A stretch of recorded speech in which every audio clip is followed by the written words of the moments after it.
আমার আব্বু মানে শ্বশুর আব্বা আচার খেতে অনেক পছন্দ করে। তো আমার মা, শাশুড়ি মা এবং আমার শ্বশুর আব্বা প্রায় সময় বলে থাকে যে তোমার দাদি শাশুড়ি মারা যাওয়ার পর আর তেমন করে আচার এবং ভর্তা খাওয়া হয় না, বানানোর কেউ নেই তেমন ভাবে। তো এটা শুনে আমার মাথায় গাঁথা ছিল।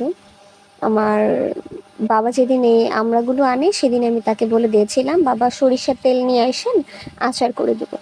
তো যেদিন সকালে আচারের প্রসেসিং শুরু করলাম, আমড়াগুলো মাত্র ছিলেছি, এখনো কাটা বাকি। ও মা, বাহিরে টুপটাপ বৃষ্টি শুরু।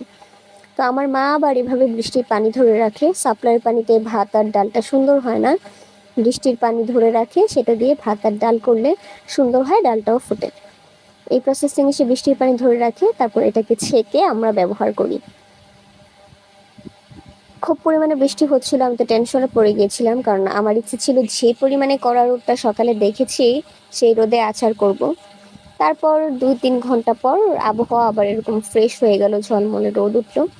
এখানে আমি 2 পদের আচার করতে নিয়েছি, আমড়াগুলো দিয়ে একটা আচার করতে নিয়েছি, আমড়ার বড়াগুলো নেইনি, সেগুলো আলাদা খেয়ে ফেলেছিলাম। আর এগুলো হচ্ছে আমড়ার খোসা বা চোকলা না ছিকলা আঞ্চলিক ভাষা আপনারা যেটা বলেন, এই খোসাগুলো দিয়ে আলাদা একটা আচার হবে। খোসাগুলো নেওয়ার পর থেকেই আমার বর খুব পরিমাণে পিঞ্চ করছিল, বলে তুমি কি বউ না ছাগল, তুমি একটা ফলের খোসাটাকেও ছাড়বে না। অনেক হাসাহাসি করছিল সে।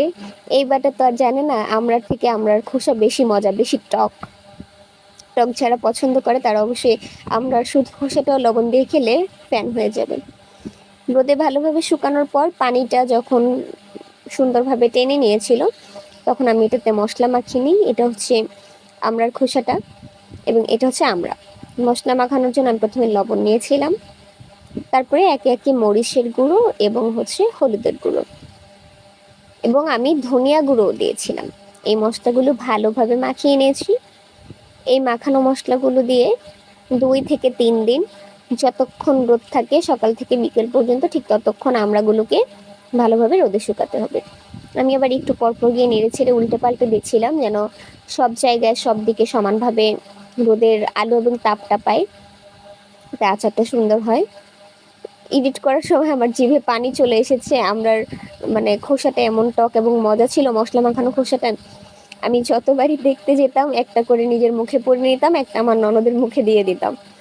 আর ভাবতাম যে আচার করার আগেই যদি আমরা এভাবে সব খেয়ে ফেলি তাহলে তো একটা কাজই হয়েছে। এই যে হচ্ছে খাঁটি সরিষার তেল, বাবা কোথা থেকে যেন এটা নিয়ে আসে, এটা ঘানিতে ভাঙা খাঁটি সরিষার তেল। আর এই যে তৈরি হওয়ার পর এটা ছিল আমরার খোসার আচার। দেখে কি লোভনীয় লাগছে কিনা অবশ্যই কমেন্ট করে জানাবেন। এবং আচারের রেসিপি জলদি আমি দিয়ে দিব, রেসিপি পাওয়ার জন্য আমাদের পেজটি ফলো করে অবশ্যই সাথে থাকতে হবে। খেতে অনেক বেশি মজার হয়েছিল। এবং এটা হচ্ছে আমড়ার আচার। আমাদের বাসা সবাই, যেহেতু আমার বাবা খাবে এবং আমার বর, এরা একটু টকটা কম খায়, এই জন্য এটাকে আমি টক ঝাল মিষ্টি করেছিলাম। না হলে এটাকে শুধু টকও করা যায়, সেটা আলাদা টেস্ট। রেসিপি শেয়ার করব, তাই ফলো করে সাথে থাকবেন।